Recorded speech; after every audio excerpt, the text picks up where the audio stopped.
Hello guys, welcome to our new vlog. আজকে আমরা চলে এসেছি অভিক ভাইয়ের বিয়ের অনুষ্ঠানে। আমরা already late. Here is our Alo আপু, পুক্কু, নাইম ভাইয়া। অ্যান্ড পৌঁছানোর সঙ্গে সঙ্গে দেখি জামাই ব্যান্ড বাজা বারাত নিয়ে অলমোস্ট রেডি। সেখানে অনেক সুন্দর লাগতেছিল অভিক ভাইয়াকে। আমরা সবাই তাড়াতাড়ি বের হচ্ছিলাম। অ্যান্ড এদিকে দেখতে পাচ্ছেন ব্যান্ড এক্সট্রিমলি হাই রেঞ্জে বাজতেছে। খুবই ভালো লাগতেছে আমাদের সবার। আমরা সবাই রেডি হয়ে তাড়াতাড়ি করে বের হচ্ছিলাম। এদিকে বরও চলে এসেছে, বর অলমোস্ট রেডি, এখন জাস্ট গাড়িতে উঠবে অ্যান্ড বিয়ের দিতে বসবে। অ্যান্ড আমরা চলে আসলাম বিয়ে বাড়িতে। বিয়ে বাড়িতে এত সুন্দর করে সাজিয়েছিল, অসাধারণ লাগছিল রাতের বেলায়, খুবই ভালো লাগছিল। আমরা সবাই আমাদের বিয়ের যে মণ্ডপটা সেটা ঘুরে ঘুরে দেখছিলাম, যেখানে বিয়ে হবে। এর মধ্যে কনের মা চলে এসেছে বরকে আশীর্বাদ করছেন। নতুন বিয়ে, নতুন জামাইয়ের মুখটা দেখে খুবই ভালো লাগছে। The moment, bride is ready. ভাবিকে এত সুন্দর লাগতেছিল দেখতে, মাশাআল্লাহ। লাল বেনারসি শাড়ি, হোয়াইট টোপর, অনেক অল্প কিছুক্ষণের মধ্যে আমাদের শুভ দৃষ্টি পর্ব শুরু হয়ে যাচ্ছিল। অ্যান্ড শুভ দৃষ্টির সময় আপনারা সবাই জানেন, বর এবং বউ কেউ কাউকে দেখতে পারবে না যতক্ষণ না পর্যন্ত শুভ দৃষ্টির সেই মোমেন্ট আসবে। সেম বরকে ঢেকে রাখা হয়েছিল এবং বউ চারদিক দিয়ে ঘুরে ঘুরে ঘুরে ঘুরে পিড়িতে বসার জন্য রেডি হচ্ছে। বরের ভাইরা ভাবিকে নিয়ে, বোনকে নিয়ে রেডি বসে। এখন 7 বার ঘোরানো হবে বরের পাশে। ঠিক এভাবেই বরকে ঢেকে রাখা হয়েছিল, মুখটা ঢেকে রাখা হয়েছিল যেন কোনোভাবেই তারা একজন আরেকজনকে দেখতে না পারে যতক্ষণ না পর্যন্ত শুভ দৃষ্টি হবে। অসাধারণ মোমেন্ট ছিল, অসাধারণ মোমেন্ট।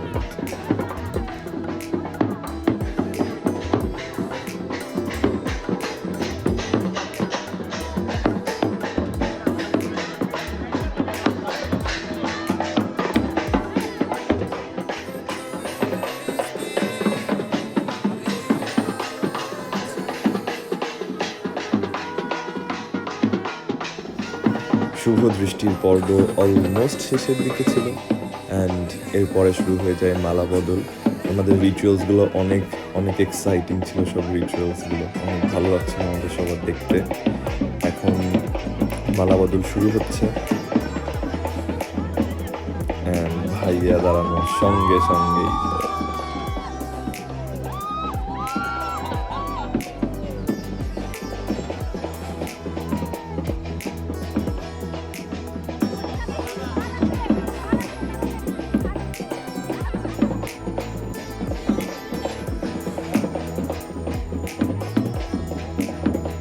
ওরা আসলে ডিসাইড করছিল কে আগে মালা পরাবে।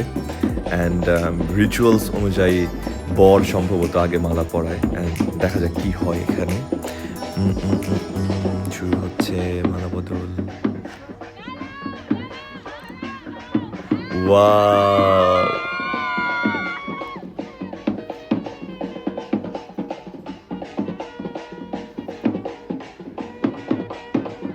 অ্যান্ড মালাবদল পর্ব শেষ হলো। মালাবদল পর্ব শেষ হওয়ার সঙ্গে সঙ্গে তাদের মূল বিয়ের যে অনুষ্ঠান, মূল বিয়ের যে কার্যক্রম, দুজন একসাথে যে কার্যক্রমগুলো করে থাকে, 7 পাক ঘোরা, মন্ত্র পড়া, সিঁদুর দান, সেই সকল কার্যক্রম একসঙ্গে শুরু হয়ে যায়। তারা এখন 7 পাক ঘুরছেন। এবং সব থেকে বড় যে মোমেন্ট এখন হতে যাচ্ছে সিঁদুর দান। সিঁদুর দান সবচেয়ে ইম্পর্টেন্ট মোমেন্টসগুলোর মধ্যে একটা, সব থেকে ইম্পর্টেন্ট রিচুয়ালসগুলোর মধ্যে একটা। এ সময় বর বাম হাতের কোনো একটা জিনিস হাতে নিয়ে সেটা দিয়ে না দেখে বউয়ের সিঁথিতে সিঁদুর পরায় আর কি। এই সিঁদুর পরানোর মাধ্যমেই তাদের বিয়েটা সম্পূর্ণ হয়। আর আমরা দেখতে পাচ্ছি অলমোস্ট রেডি, দুজনেই রেডি সিঁদুর নেয়ার জন্যে। অ্যান্ড এই তো সিঁদুর পর্ব শুরু হয়ে গেল। দুজনে অনেক টেনশনে মন্ত্র পাঠ করছেন এবং সিঁদুরদান পর্ব চলছে। এই একইভাবে 3-4 বার সিঁদুরদান পর্ব চলে অ্যান্ড পেছনে রেড কালার্স দিচ্ছিল। একটা অসাধারণ মুহূর্ত ছিল, অনেক সুন্দর লাগছিল তখন সামনে থেকে এবং পেছন থেকে, অসাধারণ লাগছিল। আমি বেশ কিছু ক্লিপ নিয়ে নিয়েছি এখান থেকে, আমি সেগুলো নেক্সট ব্লগে পোস্ট করব, অবশ্যই পোস্ট করব। অ্যান্ড ফটোসগুলো অসাধারণ আসছে, ছবিগুলো জাস্ট অসাধারণ।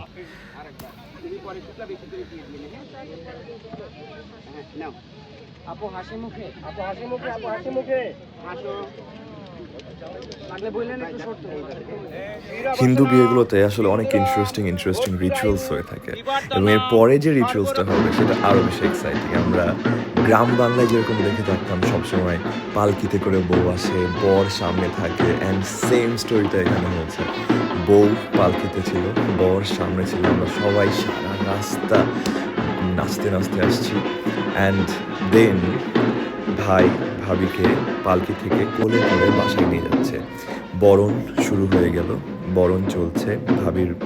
ভাইয়ার মা, ভাবির শাশুড়ি বরণ করছে প্রথমে, এবং বরণ পর্ব শেষ হওয়ার সঙ্গে সঙ্গেই আরও একটা সুন্দর পর্ব আছে। সাদা একটা শাড়ি থাকে নিচে, যার উপরে আলতা পায়ে বউ প্রথম, দেখতে পাচ্ছি আমরা আলতা পায়ে বউ প্রথম পদার্পণ করে শ্বশুর বাড়িতে। ওয়াও, কি সুন্দর লাগছে দুজনকে, মাশাআল্লাহ অনেক সুন্দর লাগছে। এরপর আমরা একটা টি ব্রেক নিয়ে নিই, আমি আর নাইম ভাইয়া চলে আসি ধানমন্ডি লেকে। দেখি একটা সুন্দর গিটার বাজাচ্ছে একজন ভাইয়া, পাশাপাশি গান শুরু করে দেই। অনেকক্ষণ ধরে গান গাই, অনেকক্ষণ ধরে চিল্লাচিল্লি করি, অনেকক্ষণ ধরে হাঁটাহাঁটি করি। আফটার দ্যাট আমরা গেম ব্যাক করি, আমরা আবার বিয়ে বাড়িতে যাই, যাওয়ার পরে কিছু গেম খেলি। ওনারা বাসি বিয়ে বলে পরের দিনের বিয়েটাকে। তো পরের দিনের বিয়েতে আমরা অনেক অনেক অনেক মজা করছি, অনেক গেম খেলছি, সবাই বই খেলা ছিল, তারপরে আরো অনেক এক্সাইটিং সব গেম ছিল যেগুলো আমরা খেললাম সবাই একসাথে, অনেক এনজয় করলাম, অনেক ভালো লাগলো অভিক ভাইয়ের বিয়েতে। বুঝে পাবো না চাঁদের আলো তুমি কখনো। নাইম ভাইয়ের গান তো কোনোভাবে শেষই হচ্ছিল না, নাইম ভাই তো কন্টিনিউয়াসলি গান গাচ্ছিল, অ্যান্ড গিটার যিনি বাজাচ্ছিলেন ভাই এত আনন্দ পাইছে আমাদের দুজনের সঙ্গে, উনি গিটার বাজাচ্ছে থামার নাম নাই কারো। অ্যান্ড তারপর আমরা চলে আসি জেইন রেস্টুরেন্টে জাস্ট একটু চিল করতে। আমরা কিছু রিফ্রেশিং ড্রিঙ্কস নিয়ে নিয়েছিলাম, অ্যান্ড দেন আমরা বের হয়ে বাসায় চলে আসি। বাসায় আসার পরে কারো ভালো লাগতেছিল না, আমরা জাস্ট ফ্রেশ হয়েছি, ড্রেস চেঞ্জ করছি, গাড়িটা নিয়ে বের হয়ে গেছি রাতের ঢাকা এক্সপ্লোর করতে। অ্যান্ড রাতে ঢাকা এক্সপ্লোরিং একটা অন্য ভাইবস, অসাধারণ একটা ভাইবস। ভাই গাড়ি চালাচ্ছিল, আমরা রাতে সবাই বের হয়ে পড়ছি একসাথে, দেখি কোথায় যাওয়া যায়। ভাবতে ভাবতে আমরা চলে আসলাম গুলশান দই ফুচকা খেতে। এখানে এসে দেখি দই ফুচকা, রুমালি রুটি, হাঁসের মাংস, কাবাব, ফিশ ফ্রাই।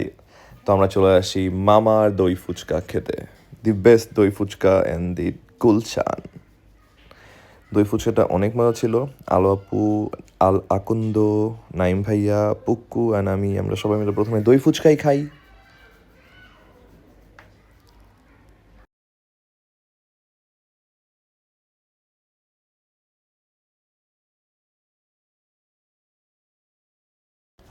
অ্যান্ড আলো আপুর তো দই ফুচকা অনেক মজা লাগছে। অ্যান্ড এরপরে আমরা আবার খুঁজতে থাকি আমরা এখন কী খাবো। এইদিকে আমরা দেখতে পাচ্ছিলাম কাবাব হচ্ছে, এদিকে বিফ কালাভুনা ছিল, হাঁসের মাংস ছিল, অ্যান্ড ফিশ ফ্রাই ছিল।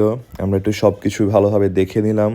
এখানে ফিশ ফ্রাই, এটা সম্ভবত কোরাল ফিশ ছিল। এরপরে এইদিকে কিছু কাবাব ছিল, কাবাবগুলো আমরা দেখলাম। দেখার পরে আমরা 2টা কাবাব অর্ডারও দিয়ে দিলাম।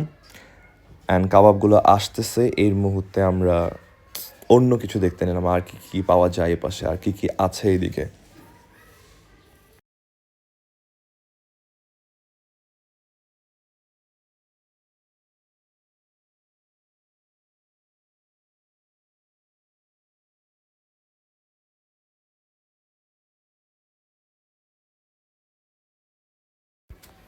এরপর আমরা ভাবলাম আমরা একটু বিফ কালাভুনা নিয়ে নিই। এরপর আমরা বিফ কালাভুনা নিলাম উইথ রুমালি রুটি।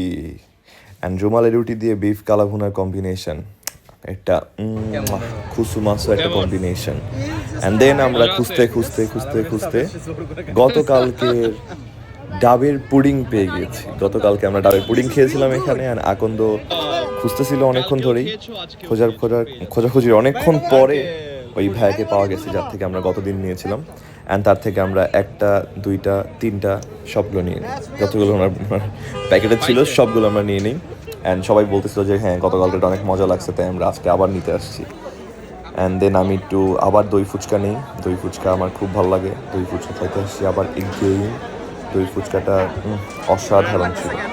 অ্যান্ড দই ফুচকা খাওয়ার পরে আমরা চলে আসি কফি খেতে। কফি নিয়েছিলাম সাও পাওলো থেকে। সাও পাওলোতে গিয়ে আমরা অনেকক্ষণ বসে থেকে গল্প করে, গান গেয়ে, আড্ডা দিয়ে, কফি খেয়ে, চা খেয়ে, মাসালা টি, আলো আপু নিয়েছিল মাসালা টি। অ্যান্ড মাসালা টিটা খুব মজা ছিল। আমরা তো রেগুলার আমেরিকানো নিয়েছিলাম, বাট মাসালা টিটা খুবই ভালো ছিল।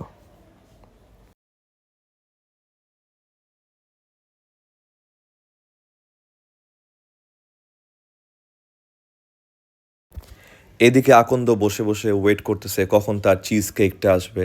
চিজ কেক অর্ডার দিয়েছে, বাট চিজ কেকটা এখনো আসে নাই। অ্যান্ড তারপরে আমরা বের হয়ে বাসার পথে রওনা হই। আজকের মতো আমাদের ঘোরাফেরা এখানেই শেষ। আমরা আবার বের হয়ে পড়বো আগামীকালকে ইভিনিং এর রিসেপশন অ্যাটেন্ড করতে। টিল দেন সবাইকে খোদা হাফেজ, গুড নাইট, সি ইউ।